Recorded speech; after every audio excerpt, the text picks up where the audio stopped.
Eh bien, bonjour, Bonjour. Ashley, merci de m'accueillir à la chapelle Fromentin du Centre chorégraphique national de La Rochelle, où vous êtes actuellement en résidence pour votre prochaine création. Avec plaisir. Je suis ravi de vous rencontrer. On va pouvoir parler de votre carrière d'interprète et de chorégraphe. Et justement, ma première question concerne votre parcours de danseur. Vous avez travaillé avec Merce Cunningham, le grand maître américain, puis ensuite avec de nombreux autres chorégraphes, notamment au sein du ballet de l'Opéra de Lyon. Oui. Moi, je voulais savoir ce que cette traversée avec tous ces chorégraphes a apporté à votre manière de penser le mouvement. Comment ça a façonné cette pensée? Moi, j'ai eu la chance quand même on parle de Merce Cunningham, mais de traverser les univers de chorégraphes vraiment très différents. Parce que j'ai travaillé aussi avec Philippe de Coufflet, j'ai travaillé avec Boris Charmat, avec Michael Clarke à une période assez, il y a longtemps, quand j'étais tout jeune. Et ce qui me plaît par rapport à cette traversée, comme vous dites, c'est que ce sont des chorégraphes qui ont des univers tellement différents que ça se frictionne un petit peu. Et ça a un peu façonné ma vision de... c'est ce que j'aime en fait en général, c'est de voir comment est-ce que tout peut cohabiter ensemble. On a l'impression que les choses ne sont pas cohérentes. Souvent on se dit il faut suivre une ligne. Et j'aime passer du coq à l'âne, de voir comment toutes ces différentes approches du mouvement, du spectacle aussi, peuvent cohabiter dans ma tête. Et ça me permet pour moi de pouvoir créer quelque chose qui est personnel et particulier. Alors l'année prochaine, me semble-t-il, vous allez fêter les 15 ans de votre compagnie. Qui a été créée en 2012, si je ne m'abuse. Oui. Oui. Et si vous deviez jeter un coup d'œil dans le rétroviseur, qui verriez-vous? Que retiendrez-vous de ces 15 premières années? Beaucoup de joie, beaucoup de stress, mais surtout beaucoup de joie. Et j'adore en fait passer du temps à confectionner, à conceptualiser les spectacles. Il y a eu une grande évolution. Au tout début, j'étais beaucoup plus... il y a 15 ans, donc j'avais 15 ans de moins, plus jeune. Je ne dirais pas quel âge j'avais.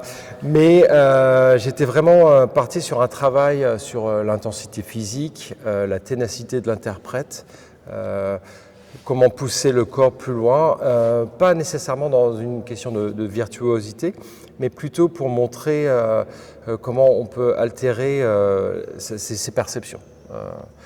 Et j'ai commencé à travailler avec le groupe, comment est-ce qu'on peut proposer des concepts sur l'endurance à un collectif.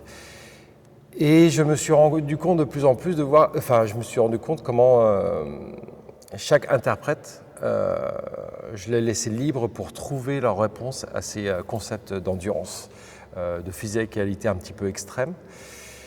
Et de plus en plus, mon travail s'est un peu métamorphosé sur quelle est la relation des uns et des autres dans un même espace. Tout à fait.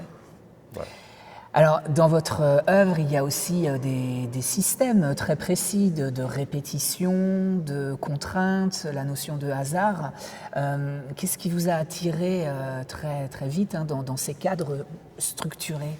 À partir du moment où on a une structure, des paramètres assez précis, des concepts précis, ça permet aussi de trouver la liberté de l'interprète et de montrer surtout son individualité.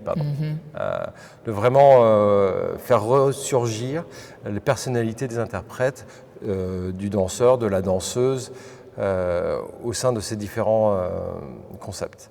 Ils y arrivent facilement, justement, ces interprètes, à sortir de ce cadre pour être plus instinctifs, pour y trouver une liberté? Ils y arrivent, oui, avec du travail aussi. Et des fois, je ne leur dis pas tout. J'attends de voir comment eux métamorphosent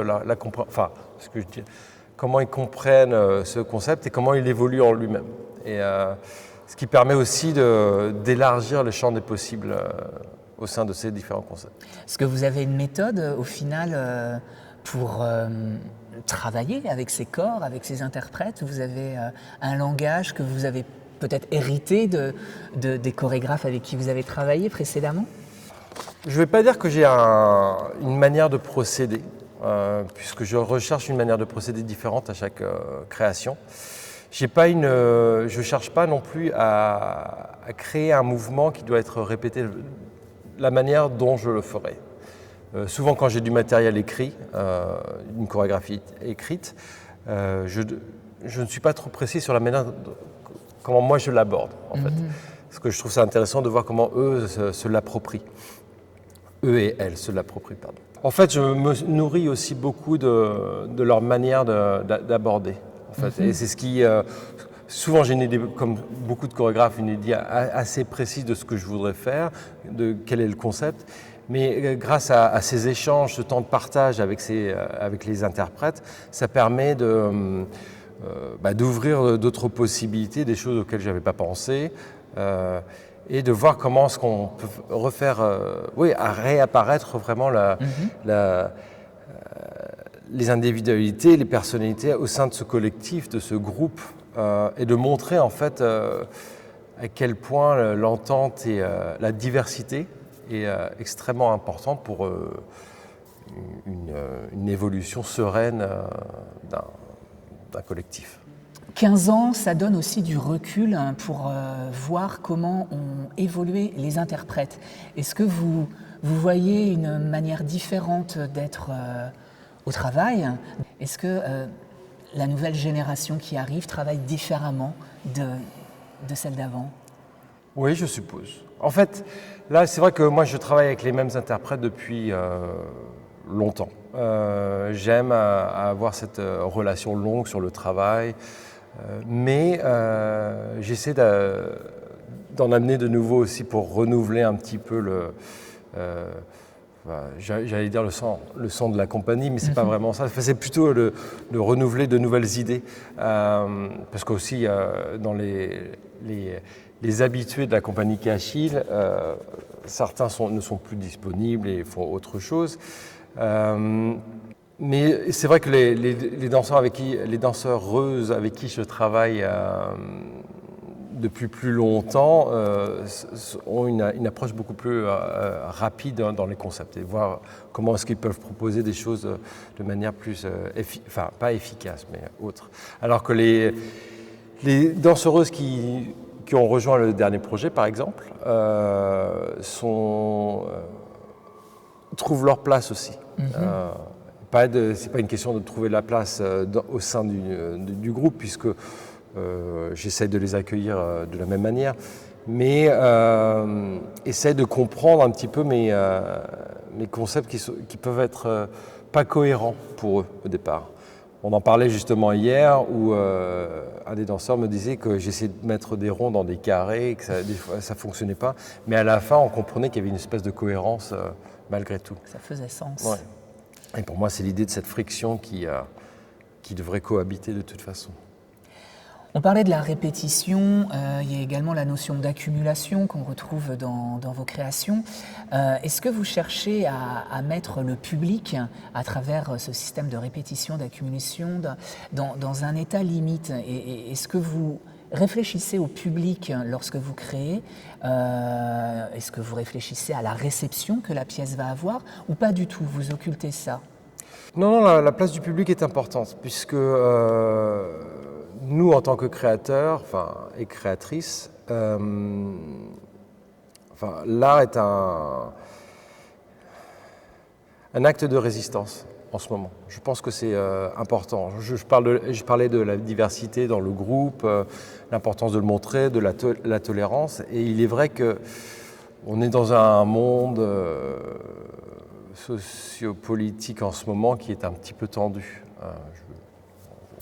J'ai pas envie de dévier là, de parler de tout ça. Mais donc, moi, j'aime amener le public à ce qu'il est témoin d'une expérience qui se passe sur un plateau et pour qu'il soit amené à se questionner lui-même sur qu'est-ce qu'il peut être à voir. Le public peut aimer, ne pas aimer, mais pourquoi est-ce qu'il se pose, pourquoi il a ces sentiments. Et donc c'est pour ça que par exemple on parlait de répétition. Je travaille souvent avec des systèmes de boucles ou des choses qui se répètent et qui s'accumulent. Ça permet aussi au public d'identifier en fait le système chorégraphique, quel qu'il soit, que je suis en train de montrer. Et puis après, ça nous permet aussi plus tard de pouvoir casser ce système et tout d'un coup, le public peut être réengagé sur quelque chose qui semble être assez répétitif. Vous parliez justement de cette société conflictuelle, complexe dans laquelle nous évoluons en ce moment. Est-ce que vous pensez que la danse peut être une forme de résistance très puissante? Est-ce qu'elle peut combattre certaines idées? Complètement. En fait, et c'est un peu, on en reparlera après, mais l'homme et la femme, l'humain, a toujours dansé. Enfin, c'était souvent on danse ensemble pour différentes raisons depuis le début de l'humanité, j'ai l'impression. Et c'est un moment social, c'est un moment de rencontre, c'est un moment de flirt, c'est un moment d'être ensemble, c'est un moment de joie. Et je pense qu'on a besoin de moments de joie en ce moment, avec tout ce qui se passe en ce moment, enfin avec la montée du populisme, ça y est, je l'ai dit. La montée du populisme, la peur de l'autre, ne pas vouloir se regrouper, la peur de différence. Si on voit du clubbing dans les années 90 à la tarentelle, ou des danses populaires traditionnelles, où on peut voir tout le monde se retrouver juste pour le plaisir de danser. Et on sent l'idée de cette joie.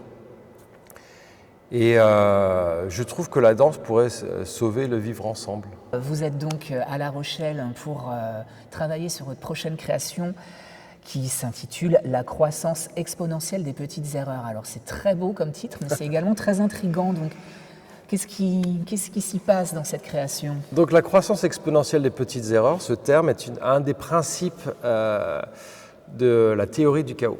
Ok. En fait. Donc cette pièce est une pièce qui est participative, où j'invite 10 à 12 danseurs amateuristes, qu'on appelle les movers, à se joindre à 5 à 7 interprètes professionnels. Et ensemble, ils présentent une organisation sociale à travers une danse fédératrice, libre, une danse libérée aussi, pour montrer comment cette organisation sociale peut réussir à évoluer, à prospérer grâce aux différences. C'est un projet qui est vraiment basé sur la bienveillance, la joie aussi. J'ai demandé aux interprètes professionnels de ne pas danser comme ils le feraient d'habitude sur un plateau à se présenter, mais ils ont plutôt le rôle de référent et référente. Et de guider le groupe à travers ce voyage chorégraphique. Et chaque ville traversée aura son propre groupe d'amateurs? Oui, on change d'amateurs locaux. Donc le défi, c'est qu'on apprenne la pièce en 3-4 jours. D'accord. Et après, ce qui est important à dire aussi par rapport à ce projet, c'est que je collabore avec le professeur et chercheur en physique Christophe Letellier de l'Université de Rouen, qui est spécialisé dans la théorie du chaos. D'accord. Et en fait, ça fait faire 1 an qu'on travaille dessus et j'ai utilisé les principes mathématiques et physiques de la théorie du chaos, de l'effet papillon, pour créer le mouvement une chorégraphie de déambulation chaotique. Donc on a l'impression qu'il y a un système, pour la faire courte, on a l'impression qu'il y a un système qui semble cohérent, mais on n'arrive pas à comprendre quelles sont les règles. Avec combien de personnes au plateau, finalement? 17-18. Ah, quand même. c'est aussi un nouvel acte de résistance dans une période économique un petit peu tendue, d'essayer de faire un projet ambitieux, large, avec plein de monde. Mais le projet s'y prête. J'avais vraiment envie de montrer un large groupe sur scène, de montrer en fait cette expérience sociale qui se développe et de montrer que la joie et l'amour devraient gagner. Cette création va avoir lieu en 2027, c'est cela? Oui. Oui. On vise pour le printemps-été prochain. Ok. Et avez-vous d'autres projets que vous menez parallèlement à cette création? Au sein de la compagnie, oui. J'ai commencé à réactiver des Soli Cunningham qu'on a présentés au musée de l'Orangerie en janvier, ainsi qu'au Centre culturel irlandais et au Pompidou Metz. Et on voit souvent l'œuvre de Cunningham dansée maintenant par les grandes compagnies de ballet comme le ballet de l'Opéra de Lyon. J'ai remonté Summer Space au ballet de l'Opéra de Vienne l'année dernière avec ma femme. Mais et donc, ce qui veut dire qu'on voit souvent le travail de Merce dans des grands espaces, dans les grands théâtres. Et de le faire au musée de l'Orangerie, au Centre culturel irlandais ou au Centre Pompidou Metz, on l'a fait en extrême proximité du public. Et il y a une autre intimité qui s'est créée. Du coup, j'ai vraiment envie de développer ce travail de l'œuvre de Merce. Je trouve que c'est une œuvre qui mériterait d'être vue autrement. Aussi. Enfin, j'adore le travail que les grands ballets font, mais il y a presque un travail sur le travail du danseur plus que sur le travail de Merce. Enfin, ces chorégraphies sont géniales, mais on parle pas souvent. Enfin, je trouve qu'on ne parle pas assez du travail de l'interprète et de voir comment il y a comment on a façonné nos corps toutes ces années pour arriver à faire ce qu'on est en train de faire. Et je pense que pour le public qui est arrivé qui le voit, qui en est témoin de très proche, il y a quelque chose d'autre qui désacralise en fait un petit peu. Donc ça, c'est un des projets que je voudrais faire. Je voudrais aussi du coup remonter une pièce dans quelques années de Merce Cunningham. Donc là, on est en discussion avec le Trust pour remonter Winter Branch. Et puis sinon, je tourne aussi un duo qui s'appelle Dégringolade. Oui. Ou l'art de rester debout, avec le violoncelliste et compositeur Pierre Le Bourgeois, avec qui je collabore depuis le début de la compagnie. Et c'est un travail, c'est un duo sur le parcours des interprètes, où on parle, on chante, on danse, et en fait on présente une amitié universelle à travers tout notre dialogue sur nos deux parcours. Très bien, écoutez, merci de m'avoir accordé ce temps. Je vais vous laisser reprendre vos répétitions et encore une fois, merci de m'avoir accueilli au sein de cette chapelle. Merci Cédric.